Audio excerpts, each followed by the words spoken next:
I very often tell Danielle she's far more adventurous than I will ever, ever, ever be. But it's really fun to hear her stories and kind of live through her.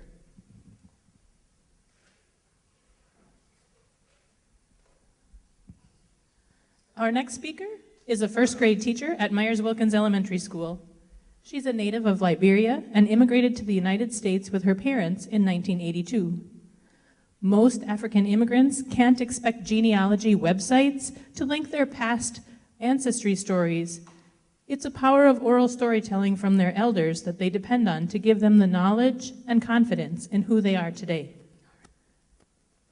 With the power of storytelling, please welcome Jebeh Edmunds. Thank you, Tammy. Oh, good evening, good evening. Some of you might not know me. My name is Jebeh Edmunds, and I was born in a country called Liberia. My parents were born and raised there. My grandparents, and even all my ancestors were there from the beginning of time. When Tammy asked me to come and talk about the igniting of learning, my husband, God bless him, he gave me a little Christmas gift, and he said, "Oh, this is a very cool genealogy website to find out about your ancestry." So I tried it, kind of helped him out a little bit. Then I realized, I know where I come from. I can just call my mom, call my dad, call my grandma. And so the stories that they told me growing up were already what I had in my heart. So I want to share a couple things with you. Like I said, my whole family's origin has started in Liberia. And when I left in 1982, due to a civil war and conflict, my parents took a few pictures with them, but the most valuable treasure they took with them were stories of our family beginnings. How my mom always tells me my first steps as a child landing on my namesake's lap, who was Chief Jebeh Hajj Sese of the Vai tribe, who happened to be my aunt. Stories of when my mom first came to the United States and standing on snow for the first time, feeling like she was walking in an icebox. These are the stories that have molded and shaped who I am today. My grandfather, Anthony Clayo, was a dignitary in Liberia, and even he would tell me stories of when he came on a diplomatic mission in the United States in 1964, and what his perspective was like in the civil rights era as an African visiting this country. Now as an adult, a mother, a wife, and a first grade teacher, I've taken stories of the past and even humorous folk tales with my first graders, like Anansi the spider and that trickster little arachnid who loved to play tricks on all the animals in the forest and some people, and always gives them a nice little taste of his own medicine when they teach him a lesson in return. But there is one particular day, we all have those moments as educators, when you just sit back and you get a little stressed and maybe a lesson you tried didn't execute right, or you kind of wonder, what is my purpose as a teacher? And I had a really interesting conversation with my mother, who is also a first grade teacher in Minneapolis. And she told me this story. She goes, "Jebeh, did I tell you about the orange vendor lady back home? It's a true story." I said, "Okay, give me anything, any pearls of wisdom, I'll take it." And she goes, "Okay, just picture back home in Liberia, in the market, there's an older woman. And every morning before dawn, she sets up her orange stand in the market. She meets all the other vendors in the area. She's talking with her friends. And she is ready to sell the best oranges in Liberia. And it's not just how she sets up her stand, it's how she takes each orange. She peels it with her little knife. She cuts down every single slice. She cuts the top half that you can peel it off and just squeeze that orange into that mouth like it's juice right in your mouth. And everybody wants those oranges. So much so, this particular customer was pregnant.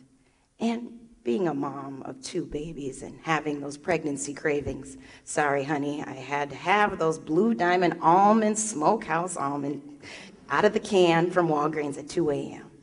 So this particular pregnant customer of our orange lady was married to a very wealthy man.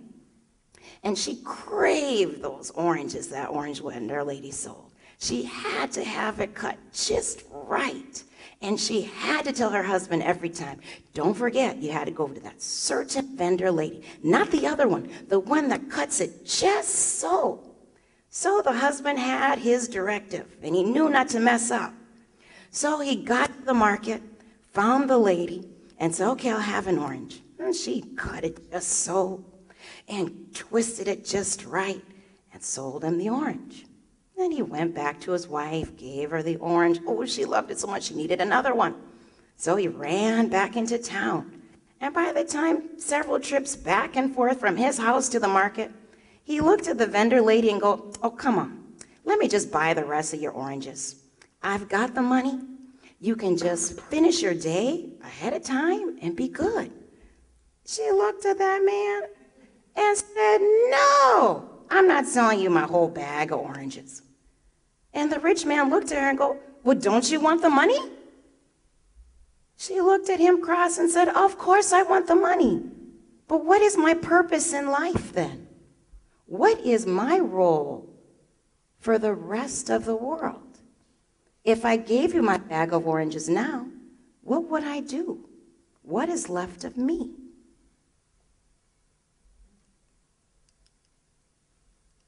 My mom told me this quote, and it stuck with me.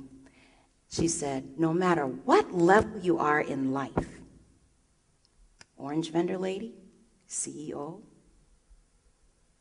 everyone has a sense of worthiness, and that is priceless.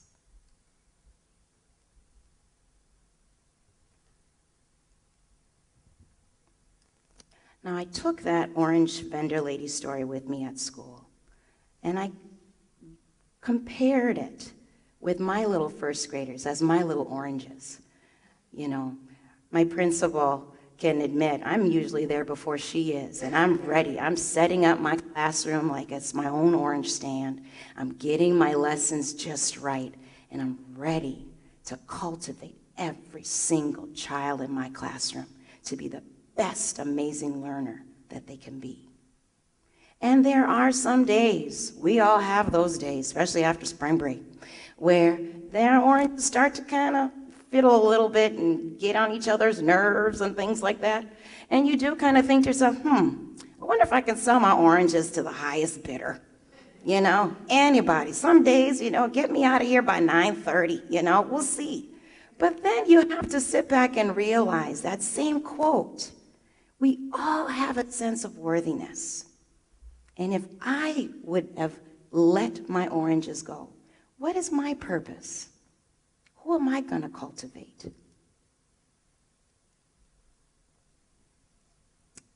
So like I said, ask yourself every day, what would be our sense of purpose in life if we did hand over our bushel of oranges?